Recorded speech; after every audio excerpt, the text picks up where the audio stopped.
ఈ డాగ్రాండ్ అనే దాంట్లో 5 టైప్స్ ఆఫ్ ప్రోటీన్ ఉంది మేడం.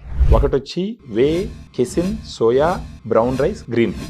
ఇప్పుడు ఇన్ని టైప్ ఆఫ్ ప్రోటీన్ ఉంది కాబట్టి how this is better than others అన్నది కొంచెం చెప్పండి మేడం మీరు. 1-2 రకాల సోర్సెస్ నుంచి ప్రోటీన్ తీసుకోవడం ఈ సప్లిమెంట్స్ కి అనేది చాలా కామన్. వే అన్న, కేసిన్ అయినా, సోయా అయినా ఉంటుంది. బట్ మీరు చెప్పినట్టు దీంట్లో 5 రకాలు ఉన్నాయి అని అంటే especially P protein, brown rice protein అనేది అంత కామన్ గా మనం అన్ని ప్రొడక్ట్స్ లో చూడము. So that makes this product special. ఎందుకు స్పెషల్ అంటే scientifically if you look at it, ప్రతి ప్రోటీన్ కి ఒక అమైనో యాసిడ్ కాంబినేషన్ ఉంటుంది. ఆ అమైనో యాసిడ్ కాంబినేషన్ ఈ అన్ని రకాలు కలవడం వల్ల ఏమవుతుందంటే it will get benefit of all kinds of proteins. దాంతో సన్నబడిపోవడం అది తగ్గుతుంది. బికాస్ ఈ ప్రోటీన్ ఏదైతే ఉంటుందో which best combination of amino acids muscle building లో హెల్ప్ చేస్తుంది. మసిల్ పెరగడం వల్ల ఏమవుతుందంటే బాడీలో ఏదైతే గ్లూకోజ్ ఉంటుందో దాని యూటిలైజేషన్ కూడా పెరిగిపోతుందండి. మజిల్ వాడుకుంటుంది అనమాట గ్లూకోజ్ ని.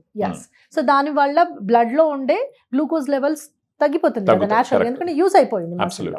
సో దాంతో ఈ గ్లూకోజ్ లెవెల్స్ తగ్గిపోవడం వల్ల టాబ్లెట్స్ కూడా తీసుకునేవి తగ్గిపోతుంది. Fantastic madam, thank you. So డాగ్రాండ్ కోసం మీరు దీంట్లో స్క్రోల్ అవుతున్న నంబర్కి ఫోన్ చేసినారంటే ఫర్దర్గా మన డైటీషియన్స్ ఇంకా కొంచెం డీప్గా మీతో ఇంటరాక్ట్ అయ్యి దానికి తగ్గట్టు సజెషన్స్ ఇస్తారు.